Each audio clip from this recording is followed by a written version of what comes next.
주께서 내 원수의 목전에서 내게 상을 차려 주시고.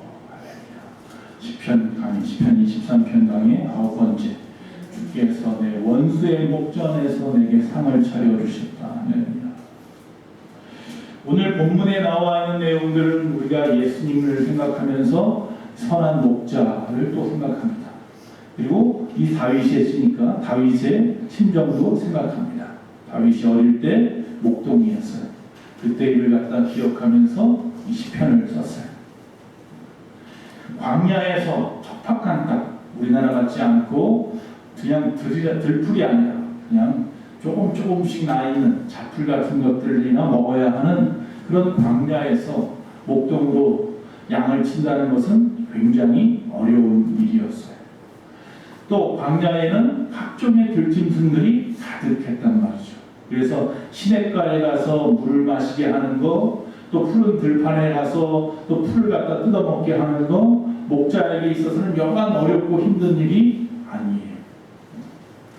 자, 광야의 환경을 우리가 머릿속에 기억을 하면서 오늘 말씀을 좀 시작하려고 합니다. 자, 각종 들짐승들이 배가 고파서 배회하는 곳이 광야라고 했습니다. 만약에 어떤 맹수들이 가다가 이 양떼를 보면 어떻겠어요? 야, 횡재했다. 야, 오늘 배불리 먹을 수 있겠다. 그런 마음이 들겠죠. 그래서 그 양에게 다가갑니다. 이게 웬 떡이야 하고 막 달려가다가 거기서 누구를 발견해요? 그들을 지키고 있는 목자를 발견합니다. 근데 목자를 가만히 보니까 한 손에는 지팡이를 들고 한 손에는 막대기를 들고 말이에요. 거기도 뭐 개 한두 마리 또 끌고 다니면서 그렇게 양을 치고 있어요. 그러면 어떻게 해요? 맹수들이 꼬리를 내려요. 야, 괜히 좋았다 말았네. 그리고 굶주린 맹수들이 눈이 시퍼렇게 뜨고서는 혹시라도 목자가 한눈 팔까? 졸지 않을까? 아니면 저 양떼 무리에서 한 마리 정도는 길을 잃어버리지 않을까? 따로 떨어져 나오지 않을까? 그 생각하면서 눈을 갖다 시퍼렇게 뜨고 쳐다보고 있어요. 굶주린 사자가, 우는 사자가 눈을 시퍼렇게 뜨고 우리를 쳐다보고 있는 거예요. 그때 그 지팡이와 막대기로 중무장한 목자가 끝까지 버티고 있는 거예요. 쳐들어오지 못하게. 노래도 부르고 소리도 지르고 하나님께 기도도 하고 찬송도 부르고 뭐 그러면서 끝까지 그 자리를 지키고 있는 거예요. 그러면 그 양들은 그 목자를 인지하고, 아, 목자가 내 옆에 있구나. 그 목자를 의지하고, 그래, 우리 목자는 힘이 세. 어떤 짐승이 와도 나를 지켜줄 수 있어 라고 하는 믿음을 가지고 어떻게 합니까? 마음 놓고 물을 마시고 풀을 뜯는 거예요. 그러면 어떻게 합니까? 그 옆에서 이 짐승들이 언제쯤 혹시나 하면서 왔다 갔다 배회를 해요. 배회를 하다가 아유 안 되겠다 하면 한 마리씩 떠나가는 거예요. 머릿속에 그런 그림이 그려집니까? 우리의 환경은 지금 어떻습니까? 우리 환경. 주님이 나의 원수 되신 것은 원수입니다. 주님이 원수에게서 나를 갖다 지켜주시는 것을 우리가 믿으십니까? 그 믿음이 우리에게 있으면 되는 거예요. 제가 지난주에도 말씀드렸고 지지난주에도 말씀드렸고 기적은 어떻게 일어나는 거느냐? 하나님을 믿는 믿음에서 일어나는데 하나님을 어떻게 믿는 거냐? 하나님의 약속하심을 믿는 거다. 하나님이 너를 지켜줄게, 보호해줄게 라고 하는 그 말씀을 믿는 거다. 또 뭐를 믿는 거다? 하나님의 능력을 믿는 거다. 하나님은 무엇이든지 할 수 있는 능력이 있어. 하다못해 여리고도 무너뜨렸죠. 하다못해 홍해도 가르셨죠. 죽은 자도 살리셨죠. 하늘에서 우레가 내리기도 하셨고 우박이 내리기도 하시고 홍수가 나기도 하시고 하나님의 능력을 믿는 거예요. 그리고 또 하나는 뭐예요? 그분이 나의 하나님, 나의 아버지심을 믿는 거예요. 그분은 선하신 하나님, 나의 아버지시기 때문에 그 능력을 가지고 나를 지켜주겠다고 하는 약속을 지킬 거예요. 그 믿음으로 기도할 때 기적의 역사가 일어나는 거예요. 양들은 그런 겁니다. 우리의 환경도 그런 거예요. 우리 환경 주변에 영안이 열린 분들은 좀 보입니다. 내 주변에 얼마나 마귀 같은 것들이, 악한 것들이 나를 갖다 둘러싸고 내가 넘어지기만을 기다리고 있는지, 내가 실수하기만을 기다리고 있는지, 내가 주님으로부터 떨어져 나가기만을 기다리고 있는지 주님이 이리 가나 저리 가면 그게 귀찮다고 말이야. 나 내 맘대로 가려고 저기가 더 좋아 보이는데요. 그리고 떨어져 나가는 양이 있단 말이야. 한눈 파는 양들이 있어요. 그럼 죽는 거예요. 그럼 마귀가 옳다구나 하고 삼켜버린단 말이에요. 그러지 않고 힘들어도 어려워도 늘 주님의 품 앞에 있는 거예요. 주 앞에 나와서 주님을 바라보고 그 안에서 주시는 꼴을 먹고 그래서 건강하게 자라나는 거예요. 그러다 보면 새끼도 낳고 그러면서 계속해서 늘어나는 거죠. 번성하는 거죠. 그게 우리의 모습이어야 해요. 교회의 모습이고 여러분의 가정의 모습이어야 해요. 다윗은 주님은 선한 목자이기 때문에 주님이 나의 주님 되시기 때문에 나는 그분이 계신 곳에서 안심하고 살았다라는 걸 고백하고 싶었던 거예요. 그래서 오늘 말씀에 보면 그렇게 시작하잖아요. 주께서 내 원수의 목전에서 내게 뭘 차려줬다고요? 상을 차려줬다고요. 원수의 목전이 뭐예요? 푸른 들판, 아니 광야, 척박한 광야, 수많은 들짐승들이 내 원수인데 그들이 나를 바라보고 있어 죽이려고. 그런데 양을 갖다 지키는 선한 목자가 딱 버티고 있으니까 우리는 거기서 그분이 나를 인도하는 곳에서 그가 베풀어 놓은 푸른 초장, 그가 베풀어 놓은 시냇가에서 물을 마시고 풀을 뜯으면서 그게 뭐예요? 상이죠. 그 풀이 나에게는 상이에요. 하나님이 베풀어 주신 상이에요. 이해가 되시나요? 오늘 말씀이 무슨 말씀인지. 주께서 내 원수의 목전에서 내게 상을 차려주셨다. 오늘은 하나님은 어떤 분이신지, 주님은 어떤 분이신지 몇 가지만 생각해 보려고 합니다. 첫째는 뭐냐 하면 주님은 나의 보호자, 보디가드. 원수의 목전에서라고 말했잖아요. 우리의 삶에서 마주치는 여러 가지 어려움들, 시련들, 고난들, 그 순간순간이 다 원수의 목전에 있는 시간들이죠. 건강에 어려움을 당하는 사람도 있어요. 물질적인 고난을 당하는 분들도 있어요. 관계에 어려움을 당하는 사람들도 있어요. 자녀의 문제가 있는 경우도 있고 여러 가지 상황들이 있잖아요. 그게 다 뭐예요? 원수의 목전이에요. 우리의 삶에서 마주치는 어려움, 시련, 모든 고난의 순간들. 그럼에도 불구하고 하나님께서는 그 어려운 환경 속에서도 우리를 늘 지켜보고 계시며 그 모든 상황을 주관하고 계신다라고 하는 메시지가 오늘 말씀인 거예요. 하나님은 우리가 고난의 길 한가운데 있을 때에 결코 떠나지 않습니다. 우리가 뭐 먹느라고 정신이 없어. 하늘을 뛰지 못하고 계속 먹느라고 정신이 없어. 그러다가 한번 쑥 돌아보니까 여전히 계시는 주님. 그럼 또 안심하고 또 열심히 물도 마시고 풀도 먹고 친구들하고 놀고 그러면서 하루를 보내는 거예요. 다윗은 사울의 추격을 받았어요. 그렇죠? 다윗은 자기가 원하는 것도 아닌데 하나님의 뜻에 의해서 기름 부음을 받아서 왕이 되었지만 그러나 사울이 아직 건재한 왕으로 있었기 때문에 사울이 다윗을 갖다가 골리앗을 죽인 다윗을 갖다 자기 딸 미갈하고 결혼을 시켜서 자기 사위 삼았는데 사람들이 자기보다 사위를 더 좋아하니까 시기심이 생겨서 그 마음에 뭐가 들어갔다? 악신이 들어갔다. 악한 영이 들어갔다. 그래서 어떻게 해요? 다윗을 죽이려고 합니다. 다윗이 무슨 죄를 지었는데 오히려 사울왕의 악신을 떠나게 하려고 그 앞에서 비파와 수금을 펴고 노래를 불러주고 골리앗을 물리쳐주고 끊임없이 사울을 높여줬는데 사울은 그 다윗을 죽이려고 해요. 그게 자기 마음이 아닌 거죠. 악한 것이 그 안에 들어가서 그의 마음을 조종하고 있는 거죠. 그런 상황 속에서 다윗은 어쩔 수 없이 사울왕을 피해서 도망을 갑니다. 사울왕이 무서워서 도망간 것보다는 사울왕하고 부딪히지 않으려고 도망간 거예요. 어쨌든 그 사람도 하나님이 먼저 기름 부어서 세운 사람이기 때문에 내가 하나님이 기름 부은 자를 죽일 수 없다. 그래서 도망간 거죠. 뭐가? 무서워서 피한 게 아니라 더러워서 피한다는 식으로 도망간 거예요. 그렇게 멀리 도망가 있을 때 또 사울은 끊임없이 찾아가서 죽이려고 수많은 군대를 갖다 풀어서 광야를 갖다가 이리 뒤지고 저리 뒤지고 어디 있나 이런 어디 숨어 있나. 그런데 그때마다 하나님이 보호하시고 돌봐주시고 오히려 사울을 죽일 수 있는 기회를 주세요. 사울이 잠깐 볼일 보려고 동굴로 혼자 들어갔는데 그 안에 다윗이 있었어요. 네, 저놈을 죽여도 되는데 이럴 수 있었지만 그러지 않죠. 그냥 그가 가지고 있었던 물통하고 몇 가지만 잠깐 집어와서 사울이 나중에 나가는데 같이 죽일 수 있었는데 안 죽였어. 왜 나를 죽이려 한단 말이야. 그렇죠. 알았다. 다윗아, 다시는 그런 일을 하지 않을게. 돌아갔는데 또 다시 악신이 들어가지고 다시 또 잡아야겠다. 또 죽이려고. 그럼 또 다윗은 또 도망을 가요. 수없이 도망가고 수없이 잡으려고 하는데도 안 잡혀요. 다윗은 알았어요. 누가 보호하고 있구나. 누가? 하나님께서. 성경에 어디에도 보면 항상 푸른 초장에만 있게 해주겠다. 항상 시원한 시냇가에만 있겠다. 그렇게 얘기하지 않았다니까요.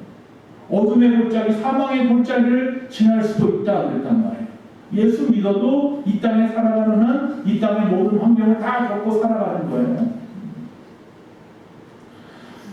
그러나 중요한 것은 뭐냐면 그 순간순간마다 힘들고 어려울 때마다 내 힘으로 살아갈 때마다 내 힘으로 살아가는 사람이 있지만 우리는 하나님의 은혜로 살아가는 사람이라는 걸 잊어서는 안 된다는 거예요. 예전에 그 보디가드라는 영화가 있었어요. 휘트니 휴스턴 맞나요? 그리고 케빈 코스트너 남자 주인공 유명했죠. 그 여자가 유명한 가수잖아요. 노래를 부르는데 보디가드가 있었는데 갑자기 한쪽에서 총을 쏘니까 몸을 날리죠. 몸을 날려가지고 제가 대신 맞죠. 제가 대신 죽는 거예요. 누구처럼? 우리 예수님처럼. 내 죄로 인해서 내가 죽어야 하는데 나를 살리겠다고 대신 뛰어들어서 대신 십자가에서 죽으시고 피 흘리신 우리 주님처럼. 주님은 뭐예요? 선한 목자, 나의 보호자, 보디가드가 되시는 필요가 있습니다. 사자가 있고 곰이 있고 늑대가 있고 하이에나가 있고 각종의 맹수들이 우글우글거리는 그 정글 같은 광야 같은 그 세상, 지금 우리가 사는 이 세상이 그렇잖아요. 서로 묻어뜯고 넘어뜨리고 약육강식의 시대. 남들보다 잘 돼야 되고 1등이 돼야 되고 남이 잘못돼야 내가 잘 되는 거고 나만 아니면 돼. 그런 시대에 우리가 살고 있잖아요. 이럴수록 우리가 주님을 의지하지 않으면 살 수 없어요. 이 세상에 법 없이 사는 사람들은 살 수 없는 시대예요. 정말로 유전무죄, 무전유죄 뭐 이런 말 하잖아요. 그런 시대란 말이에요. 그런 시대에서 우리가 살아가고 있는데 누구를 의지하겠어요? 주님밖에 의지할 분이 없는 거예요. 박세리 선수가 어렸을 때 인터뷰하는 내용에 그런 얘기를 해요. 아버지가 어렸을 때 공동묘지 데리고 와서 연습을 시켰다고 밤늦게. 왜? 두려워하지 않는 담력을 얻게 하려고. 광야에 있어도 아무리 어두운 가운데 있더라도 두려워하지 마십시오. 할렐루야. 하나님 우리와 함께 하십니다. 옆에 내 아버지가 계시기 때문에 두렵지 않은 거예요. 아무리 어디에 있더라도 항상 하늘을 바라보세요.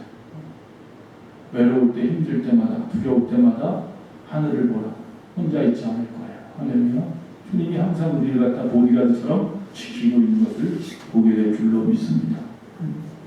광야, 아무도 없는 어둠 속 같은 컴컴한 곳, 두려운 곳, 무서움이 가득한 곳, 맹수만 있어요. 강도도 있어요. 그래서 한두 마리 맹견을 데리고 목자가 다니지만 사실 그것이 역부족일 때도 있어요. 그러나 목자는 목숨을 바치는 사람이에요. 그래서 못 들어요. 목숨을 바쳐서 지킬 것을 알기 때문에 강도들도 함부로 덤벼들지 못해요. 또 하나 중요한 것은 목자는 아침부터 밤까지 24시간 주무시지도 않고 졸지도 아니하시고 지킨다는 거예요. 우리 주님은 그런 분이에요. 우리 주님은 졸지도 아니하시고 주무시지도 않나. 잠깐도 한눈을 팔지 않더라. 골리앗을 갖다가 앞에다 두고 이스라엘 백성들이 덜덜 떨고 있으니까 다윗이 가가지고 골리앗을 쳐서 죽였다는 얘기는 우리 너무나 잘 아는 말씀이죠. 왜 갔어요? 다윗이 거기 왜 갔어? 전쟁터에 어린 나이. 아버지가 보냈죠. 전쟁터에 나가 있는 형들이 있었는데 그 형들 갖다 문안하고 오라고. 소위 말하면 위문 방문한 거죠. 근데 큰 형이 화를 막 내죠. 너 여기 왜 왔어? 놀러 왔어? 막 뭐라고 해요. 그러면서 하는 말이 있어요. 사무엘상 17장 28절에요. 큰형 엘리압이 다윗이 사람들에게 하는 말을 들은지라. 그가 다윗에게 노를 갈아여 이르되 내가 어찌하여 이리로 내려왔느냐. 들에 있는 양들을 누구에게 맡겼느냐. 나는 내 교만과 내 마음의 완악함을 아노니 내가 전쟁을 구경하러 왔도다. 이렇게 말해요. 야, 양치는 네가 양을 놔두고 왜 여기 와 있는 거야? 그러는 거예요. 그러니까 8명의 아들 중에서 이 막내였던 막내는 양치는 재능이 있어서 그에게 다 맡겼는데 양을 너 여기 와 있으면 도대체 양은 누가 지키는 거야? 그러니까 그만큼 양을 지키는 것이 어떻게 얼마나 중요한지 모든 사람은 다 알고 있어요. 또 20년 동안 외삼촌 라반 집에서 열심히 양을 치던 사람이 있어요. 누구의? 야곱이죠. 자기 쌍둥이 형에게서부터 장자권을 갖다 빼앗아 가지고 아버지하고 또 형한테 맞아 죽을까봐 겁이 나서 어머니가 자기 외삼촌 집으로 자기 오빠 집으로 피신을 보내죠. 오빠 집에 가가지고 거기서 종처럼 20년 동안 종살이해. 거기 있는 두 딸과 결혼할 때까지 종살이하는 거죠. 그때 그렇게 말합니다. 야곱이 야간도주했습니다. 자기의 모든 자녀들과 자기 부인들과 또 모든 것들을 양떼를 데리고 밤에 몰래 도망을 쳤어요. 나중에 알고서 며칠 후에 알고서 막 잡으러 오더라고요. 야곱 강가까지 잡으러 왔어요. 그래서 하나님하고 막 씨름을 하죠. 야곱이 기도하는 거죠. 하나님 앞에 천사가 붙잡고 거기서 하나님의 사람하고 씨름해서 이겼더라. 환도뼈를 쳐서 그때부터 야곱이 쫄쭉쫄쭉거리지만 이름을 바꿔라. 이제부터 이스라엘이라. 하나님을 이긴 자. 그래서 이스라엘 백성들이 이스라엘이 된 거예요. 야곱의 이름을 따는 거죠. 그때 어떻게 라반을 만나고 라반에게 하는 얘기가 있어요. 창세기 31장 37구절에서 40절. 물려 찢긴 것은 내가 외삼촌에게로 가져가지 아니하고 낮에 도둑을 맞았든지 밤에 도둑을 맞았든지 외삼촌이 그것을 내 손에서 찾았으므로 내가 스스로 그것을 보충하였으며 내가 이와 같이 낮에는 더위와 밤에는 추위를 무릅쓰고 눈부실 겨를도 없이 지냈나이다. 내가 이렇게 양을 갖다가 지키고 지켜줬는데 나를 위해서 해준 게 무엇이 있습니까? 그렇게 이야기하니까 라반이 그제서야 아 그래 내가 잘못했구나. 그리고 화해하고 라반이 떠나가는 거죠. 온갖 맹수들이 있어서 우리 주변에 어슬렁거리면서 우리를 삼키려고 하는 때가 지금입니다. 정신 바짝 차려야 해요. 정신 바짝 차려야. 내 주변에 있는 사람들이 나한테 뭐라고 말할 때 저 사람이 어떤 사람인지 정신 바짝 차려야 돼요. 내 앞에 있는 상황들 속에서 정신 바짝 차려야 돼요. 이게 정말 옳은 길인지 잘못된 길인지. 오징어 게임 그거 보면은 높은데 이렇게 뭐예요? 유리칼 만들어 놓고 잘못 밟으면 깨져서 떨어져 죽고 한 사람 앞에 있는 사람이 잘못 밟아서 죽으면 뒤에 사람은 그거 안 밟고 그 옆에 거 밟고 또 그 사람이 또 잘못 밟아서 죽으면 또 그거 안 밟고 또 옆에 거 밟고 그러면 하나씩 넘어가는 거죠. 세상이 그런 세상이라는 거야. 세상이. 그 어떻게 뭘 믿고서 앞을 자꾸 나아가는 거죠 도대체.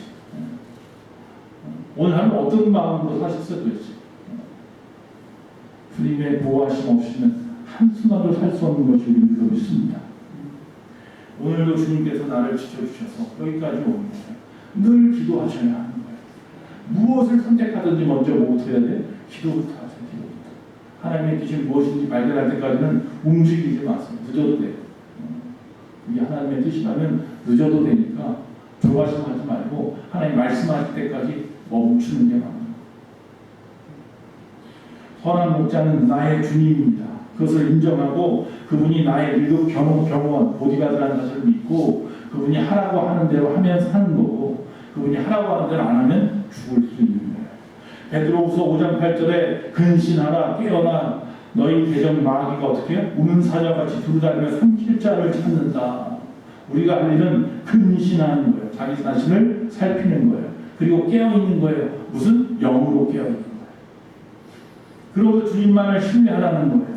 시편 121편 4절에 그래서 이스라엘 지키시는 이는 졸지도 아니하시고 주무시지도 아니하시니라. 믿으십니까? 아멘. 그러니까 그분이 졸지도 않고 주무지도 않고 나의 보디가드가 되어서 나를 지켜주고 계시니까 주님이 사랑하는 자, 우리는 뭐예요? 하나님께서 뭘 주신다고 그랬어요? 단짝을 주신다 그랬어요. 그분이 나를 지켜주시기 때문에 우리가 마음 편하게 이 세상에서 살아가더라. 두 번째, 하나님 어떤 분이냐? 풍성한 은혜의 하나님인 줄로 믿습니다.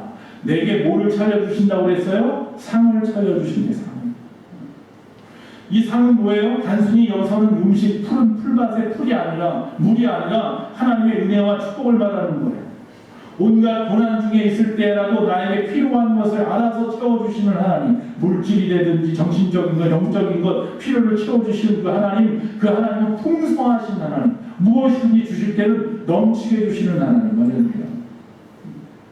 요한삼서 2장에 가이오를 가지고 바울의 직분이라고 했어요. 바울이 갈 때마다 바울을 자기 집에 모시고 풍족하게 주의 종을 상대했던 사람이 가이오예요. 요한이 그 이야기를 듣고 요한이 그 가이오를 위해서 복을 내립니다. 뭐라고 말합니까? 내 영혼이 잘된 같이 범사가 잘되고 강건하기를 내가 간구하노라. 누구에게 한 얘기예요? 가이오에게 한 얘기예요. 가이오에게. 저와 여러분이 가이오가 되시래요. 주님을 온전히 의지하고 믿고 주님을 위해 헌신하고 충성하는 자들에게 주님이 하시는 말씀이에요. 모든 것을 주시겠다. 영혼에 풍성한 은혜도 주시고 강건해진 복도 주시고 범사가 잘되는 복도 주시고 만사 형통의 복을 주시라. 우리 주님이 못 줘서 안답이야. 문제는 내가 받을 만한 그릇이 안 되기 때문에 못 받는 거지, 내가 그릇이 되면 하나님은 항상 넘치게 주실 줄로 믿습니다. 우리의 기도의 분량이 아직 안 차서 그러는 거지, 때가 되면 하나님이 부어주실 줄로 믿습니다. 때가 되면 속히 주시리라. 더디 오실 분이 아니니라. 세 번째로, 하나님은 우리에게 승리를 경험케 하시는 분인 줄로 믿습니다. 원수의 목전에서라고 말해요. 원수의 목전에서. 참 이게 그래요. 하나님은 역전 좋아하죠. 역전. 처음에는 우리가 지는 것 같아. 마귀들이 막 이기는 것 같아. 세상에 마귀가 막 득세하는 것 같아. 그러나 결국은 다 이긴 싸움이에요. 걱정할 게 하나도 없어요.